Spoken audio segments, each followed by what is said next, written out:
Salmo número 8. Diz assim a palavra do Senhor. Ó Senhor, Senhor nosso, quão admirável é o teu nome em toda a terra, pois puseste a tua glória sobre os céus. Da boca das crianças e dos que mamam, tu suscitaste força por causa dos teus adversários, para fazeres calar o inimigo e vingativo. Quando vejo os teus céus, obra dos teus dedos, a lua e as estrelas que preparaste, que é o homem mortal para que dele te lembres e o filho do homem para que o visites. Contudo, pouco menor o fizeste do que os anjos, e de glória e de honra o coroaste. Fazes com que ele tenha domínio sobre as obras das tuas mãos, tudo puseste debaixo de seus pés.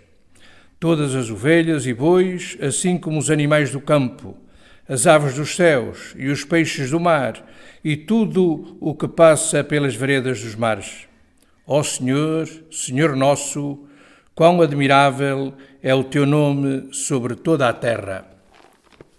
Este salmo é um salmo que vai ser explicado pelo Senhor no sentido espiritual.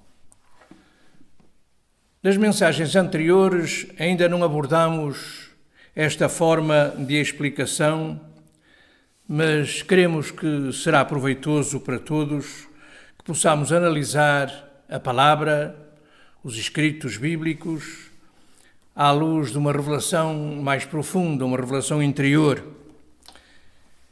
Esta é uma forma de sermos ensinados pelo Senhor. É compreendermos a Escritura não só pela letra, pelo texto, mas, acima de tudo, através do sentido espiritual ou oculto que ela encerra. O apóstolo Paulo, escrevendo a Timóteo, diz que toda a Escritura divinamente inspirada é proveitosa para ensinar, para corrigir, para redarguir. Em suma, toda a Escritura nós podemos tirar dela proveito. E a própria palavra, a mesma palavra, diz-nos que o próprio Jesus, em todos os seus atos, ele era em si mesmo o espírito de profecia. Portanto, tudo aquilo que ele fez, tudo aquilo que ensinou, era profético, tinha um sentido espiritual profundo, para além da realidade que era visível, aquilo que nós podemos denominar realidade física. Portanto, nós podemos dizer que, de certa forma, a Escritura pode ser interpretada de três formas. A primeira é segundo o texto, segundo a letra, segundo aquilo que cada língua, cada idioma apresenta. E isso é o sentido natural. Lemos a Bíblia como lemos qualquer manual, qualquer livro, e entendemos aquilo que lá está escrito. A segunda forma de olharmos a Escritura é para além do texto. Olhar por detrás da palavra. Quando o Senhor nos fala de que a semente é comparada à sua palavra, que a semente tem de morrer para depois poder nascer e, logicamente, dar fruto, se não fosse ele a explicar, nós poderíamos olhar aquele texto e não o compreenderíamos. Mas ele disse, a semente, um grãozinho, é igual à minha palavra. E a terra, onde ela é semeada, é comparada ao coração. Então tudo isto é o que nós podemos chamar sentido espiritual ou sentido oculto. Este sentido não vem porque a pessoa tenha uma imaginação fértil. Ele deve vir porque a pessoa recebe uma revelação do Senhor para compreender este mesmo sentido oculto. E o terceiro ponto, a terceira forma como nós podemos abordar a Escritura é segundo o coração de Deus. Aqui podemos dizer que é o sentido celestial. E este sentido celestial é difícil de atingir, a não ser que também o Senhor nos abra um pouco os olhos espirituais para que nós o possamos compreender. Este Salmo 8 que foi lido será explicado pelo Senhor no seu sentido espiritual. As circunstâncias em que ele se apresenta estão ligadas a um facto que aconteceu quando Jesus ministrava nesta terra. Esse facto nós não o encontramos no Novo Testamento, portanto, em nenhum dos Evangelhos ou outros escritos, mas encontramo-lo no grande Evangelho de João, como sabemos, foi revelado pelo Senhor ao profeta Jacob Lorber. Entre os escritos vão desde 1840 até 1864, ano em que este profeta faleceu. Portanto, vamos olhar o Salmo não pela sua leitura normal, pela letra, como costumamos dizer, mas pelo sentido espiritual. Para aqueles irmãos que porventura queiram verificar onde ele se encontra, nós dizemos que está no grande Evangelho de João, no volume número 8 e no capítulo 121. Este capítulo apresenta-nos um facto muito curioso, muito bonito, em que um hospedeiro recebe o Senhor em sua casa, naturalmente tratando com toda a deferência, como é normal. Mas era uma casa, de certa forma, arruinada, embora fosse uma casa anteriormente sumptuosa, que vinha já dos ancestrais. Esta criatura, portanto, este hospedeiro pertencia também à casa de Davi. Era uma casa muito deteriorada. Mas o Senhor teve prazer, ele mesmo quis visitá-la. Esta era uma casa recheada também de muitos tesouros, coisas antigas, antiguidades, estavam muitas lá, muitas pinturas, muitos textos bíblicos na parede, como ainda hoje é usual. E o Senhor vai então começar a ver esta casa. Esta casa, o que é que ela representa espiritualmente? Fisicamente é casa, a habitação da criatura, onde ela está, mas espiritualmente ela representa a sua própria vida. E como a casa, a nossa própria vida, tem muitos compartimentos. Realmente nós estamos recheados de compartimentos. Poderíamos dizer compartimentos da mente, compartimentos do coração, vamos até dizer compartimentos da alma.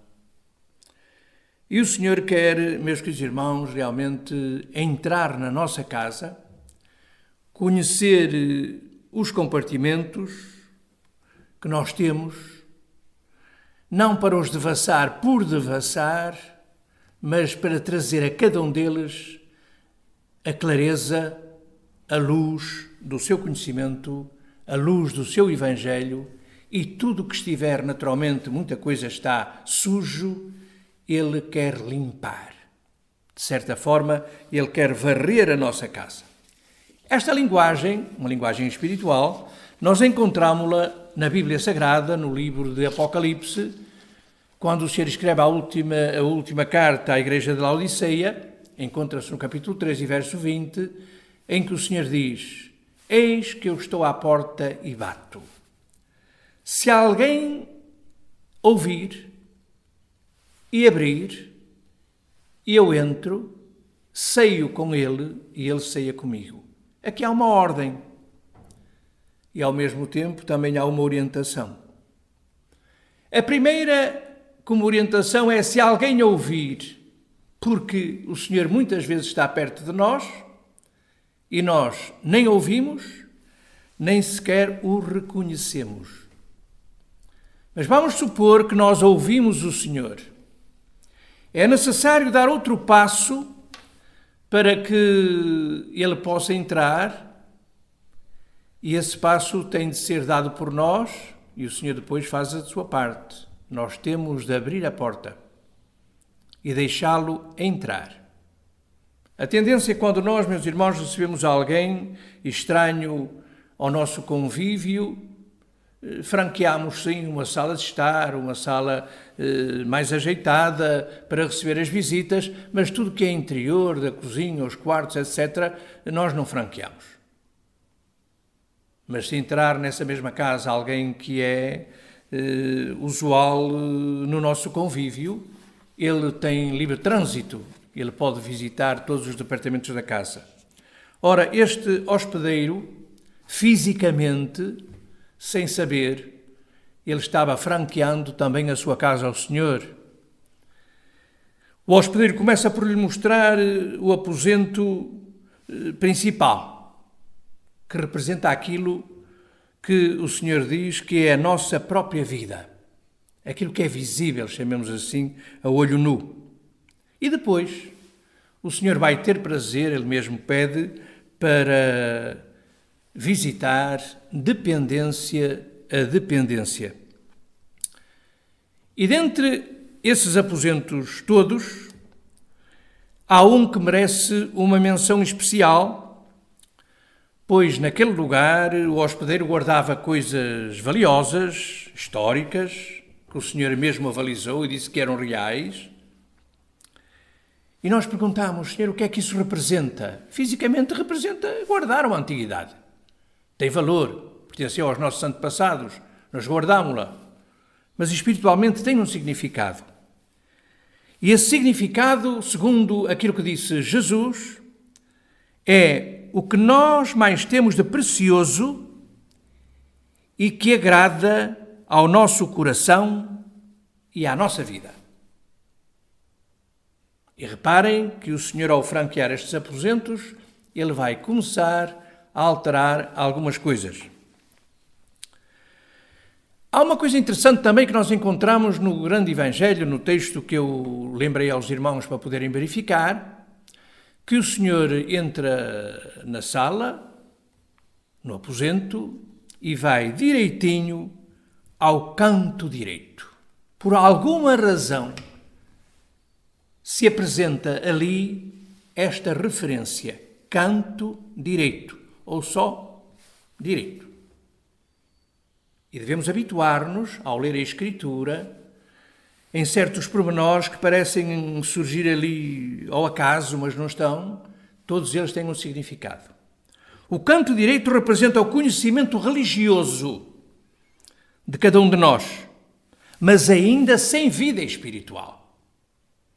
Tudo aquilo que é da direita, no sentido espiritual, representa aquilo que é do céu, que está ligado ao eterno, está ligado ao além, está ligado às coisas espirituais. Mas eu posso ter este canto direito com coisas valiosas, mas não serem mais nada do que meras superstições. E essas superstições não são só em termos idolátricos, mas são também de outra forma. É o conhecimento espiritual, mas sem vida espiritual. É eu conhecer Jesus sem ter Jesus.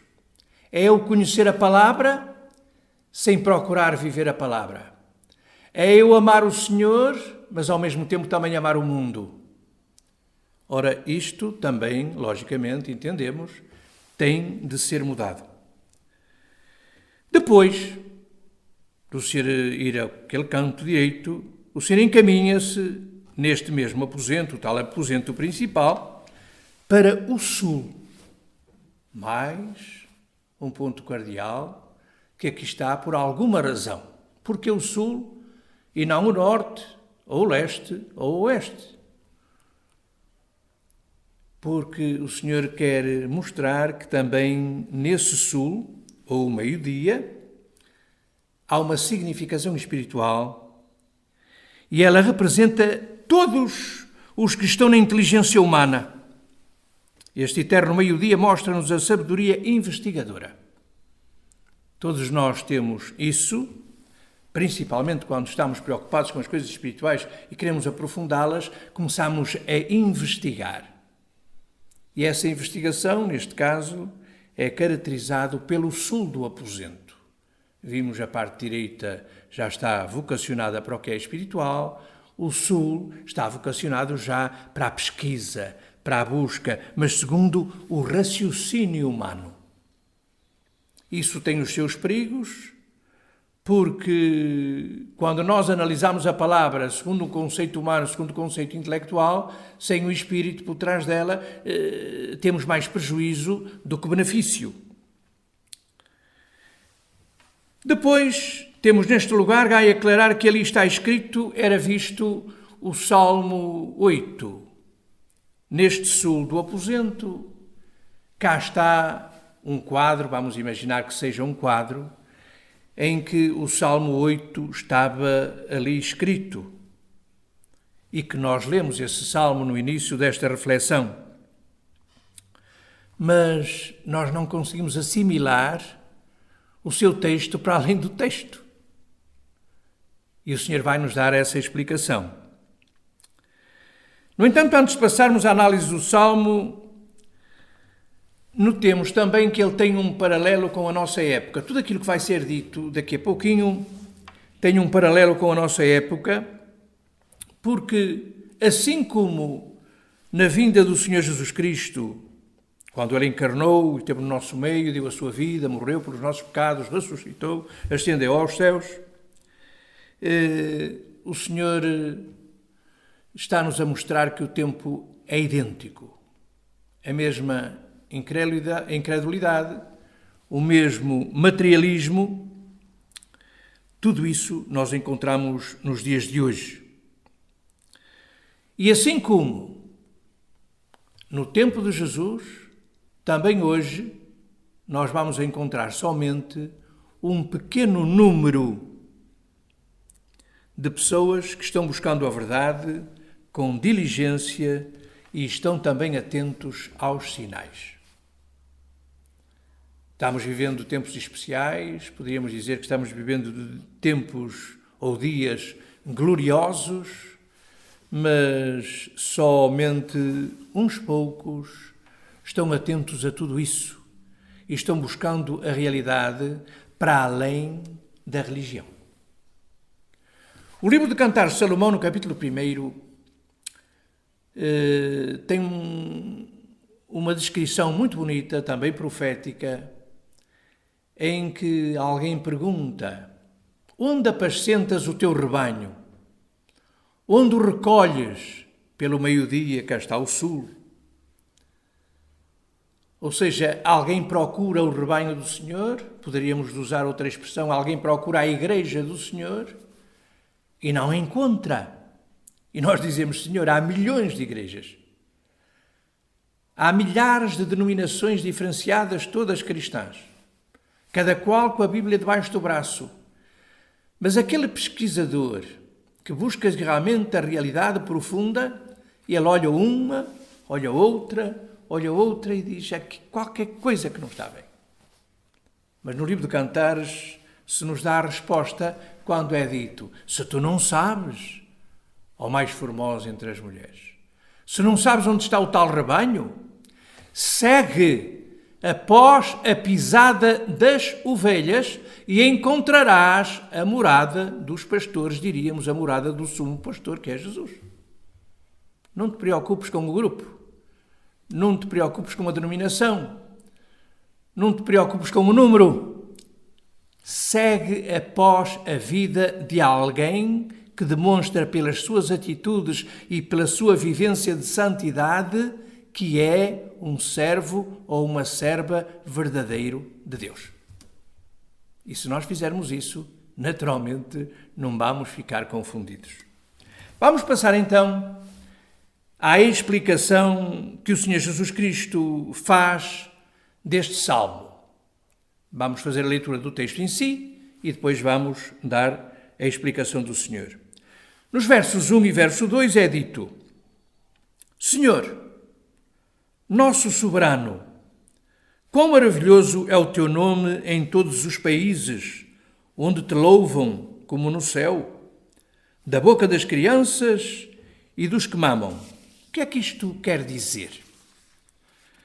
Representando todos aqueles que estão em desconhecimento das coisas de Deus. Quão maravilhoso é o teu nome. No entanto, surgem aqui as crianças que mamam, o desconhecimento, a pequenez. E o Senhor diz que esse bocadinho de texto representam todos aqueles que estão no desconhecimento das coisas de Deus.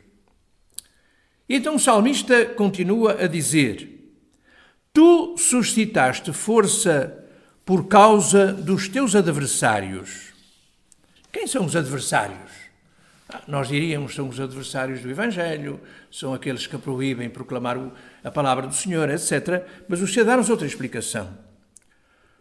Os adversários representam os religiosos sem vida espiritual condizente ou os fariseus e escribas de hoje. Estamos a ver como é diferente? Nós diríamos, é o estranho, é o incrédulo, é o pagão que nos impede, e o Senhor diz, não, Senhor. São aqueles que aparentemente estão dentro, mas não têm vida espiritual. São os fariseus, os escribas do nosso tempo, para fazer escalar o inimigo e vingativo.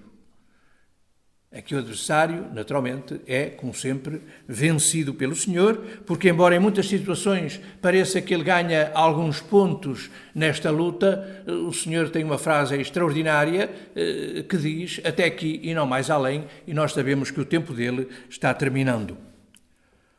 O verso 3 fala, quando eu, representando Davi, e aqui nós paramos, porque Davi, sabemos, a maioria sabe que ele tem uma representação, ele tipifica profeticamente o Senhor Jesus, mas ele também representa, logicamente, o povo judeu.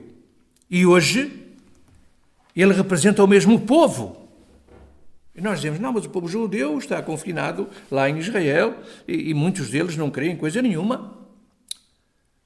Não, meus irmãos, nós estamos falando espiritualmente de um povo chamado Israel, ou o Israel de Deus, que espiritualmente é a igreja que se mantém fiel ao Senhor e à sua palavra. Esta igreja é o Israel de Deus. E aqui no Salmo é representada pela pessoa de Davi, que foi o seu escritor. Depois continua o verso. Vejo os teus céus. Claro que os céus nós sabemos o que é.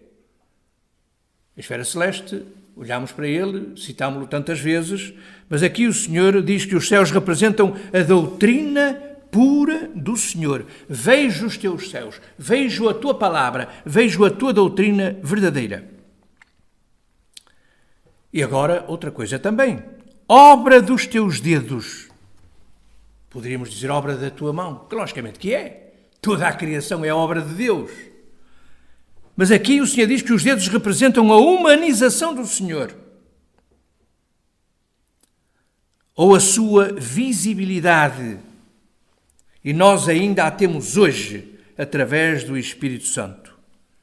Aqui o Senhor diz que os seus dedos são quando ele veio a este mundo. E aqui no caso do hospedeiro, ele estava a explicar a este homem que ele próprio, Jesus, que ele estava em carne, eram esses dedos de Deus. Nós hoje temos-los através da presença do Espírito Santo atuando e convencendo o mundo do pecado, como diz a palavra, da justiça e do juízo.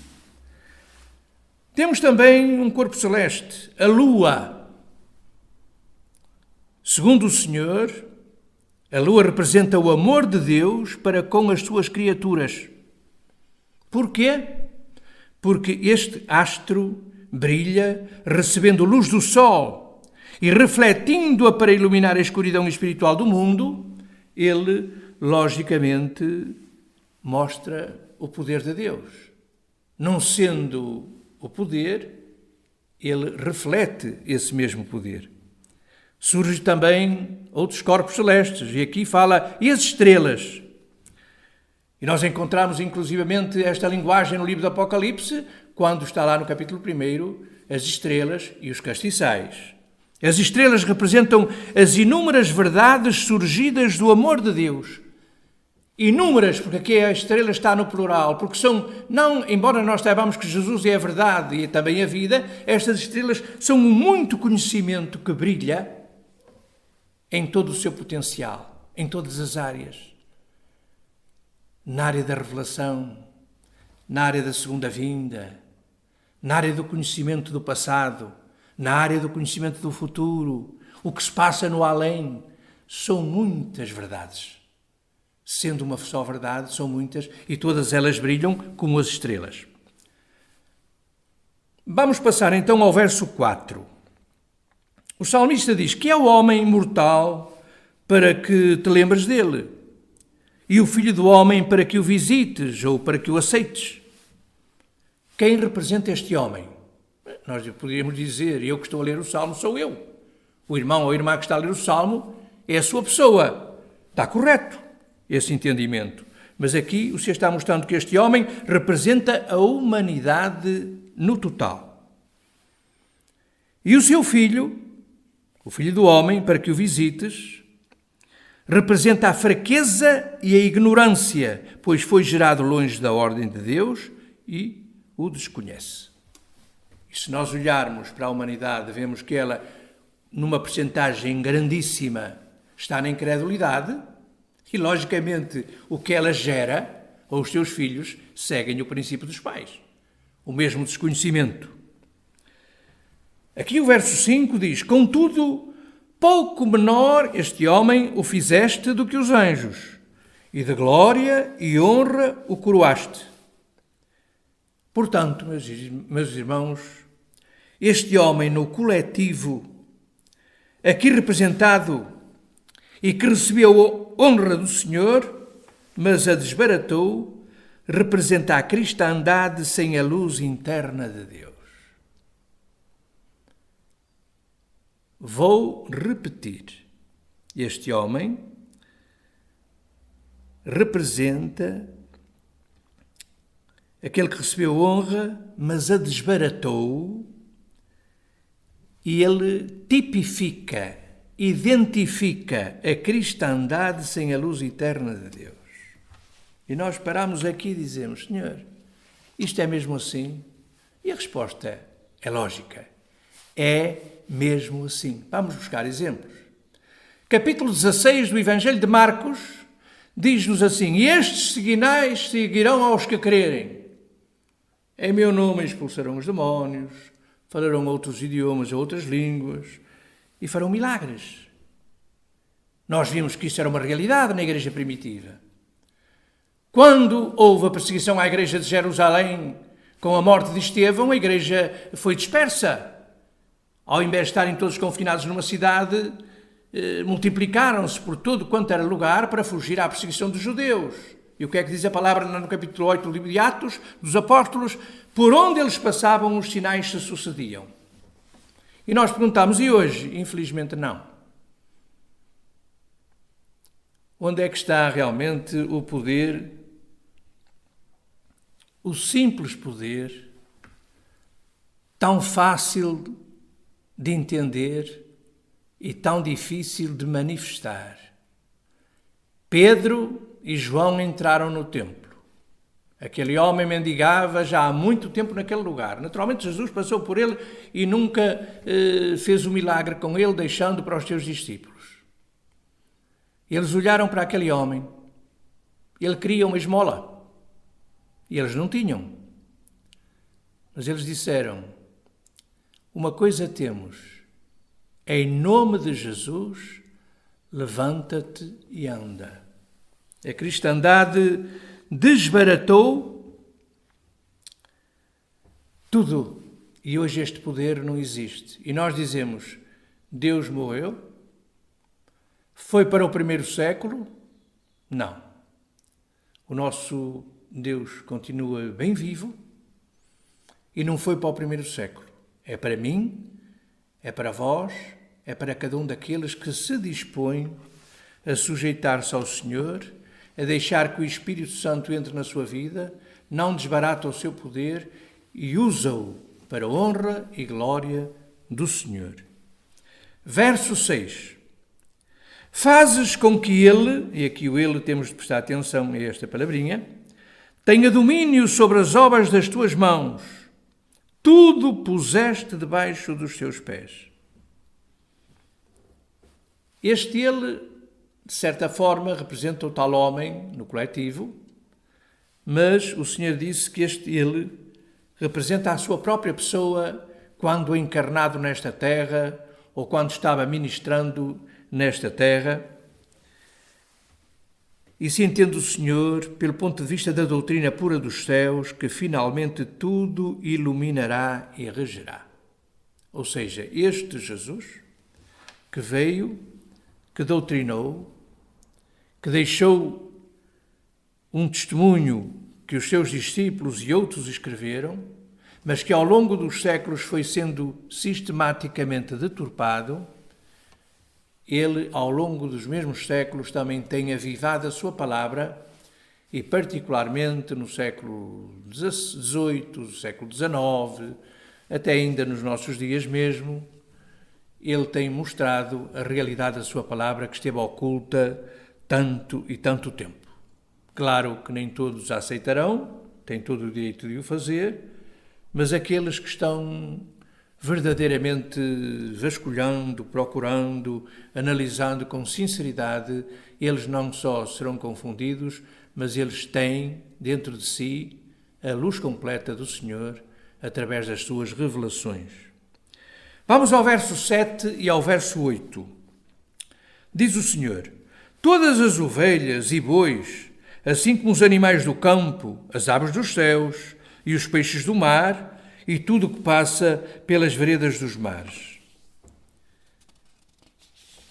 Claro que nós olhamos para isto e, logicamente, sabemos que são os peixes, os outros animais, terrestres e aéreos, mas o Senhor dá-nos a explicação espiritual. Estes animais e estes peixes representam as muitas gerações da terra, desde a criação de Adão, abrangendo os ricos, os pobres, os jovens, os velhos, os intelectuais, os incultos, os fortes e os fracos. O Senhor faz questão de mencionar todos estes. Portanto, nós dizemos, porquê é que o Senhor compara estas pessoas a estes tipos de animais diversificados? Porque, meus queridos irmãos, por muito que nos custe, o homem sem Deus nada mais é que um animal falante e pensante. Não tem vida. É a mesma coisa que um corpo que faz aquilo que os seus instintos lhe transmitem. Tem fome, deseja ter esta ou aquela outra relação, seja ela qual for a área, e luta por ela, dorme, levanta-se, morre, nunca passando disto. Portanto, a comparação, não nos agradando assim tanto, temos de convir que ela está correta. Vamos ao verso 9. Diz o salmista: ó Senhor, nosso soberano, quão admirável é o teu nome sobre toda a terra. Este salmo realmente termina com este louvor, pois todos estes que foram mencionados, alguns até de forma depreciativa, mas que o Senhor vai chamar ou está a chamar, eles se alegrarão na luz vivificante dos céus. Podemos agora, parando um pouquinho, dizer: Senhor, eu quero que tu realmente possas entrar no meu aposento. Quero que tu possas não tanto analisá-lo, mas limpá-lo. Pois, segundo Jesus, cada um de nós tem dentro de si este aposento, onde guardamos muitas coisas preciosas para nós, mas que não têm qualquer valor para a eternidade. E somos convidados, de certa forma, a deixar de contemplar as relíquias religiosas. Lutamos por isso, falamos a muitos sobre isso. No entanto, daqui a pouquinho nós vamos ver que o Senhor usa ainda de misericórdia, embora nos dê alguma orientação muito específica nesta área. Muitas vezes nós agarramos-nos a feitos e a nossa religião quase que é feita, e o nosso cristianismo, chamemos assim, a nossa caminhada cristã, é feita de factos que aconteceram e citámos-los. E muitos deles são motivo de exemplo. Citamos grandes homens e mulheres da antiguidade que deixaram nome, deixaram milagres, hoje inclusive algumas das suas obras ainda perduram, e esquecemos-nos de viver a nossa própria realidade. Esquecemos-nos de viver a nossa vida com Jesus. Esquecemos-nos de entrar na sua escola, porque, como ele disse, ele não só é o professor, como também é a escola. Agarramo-nos muitas vezes aos feitos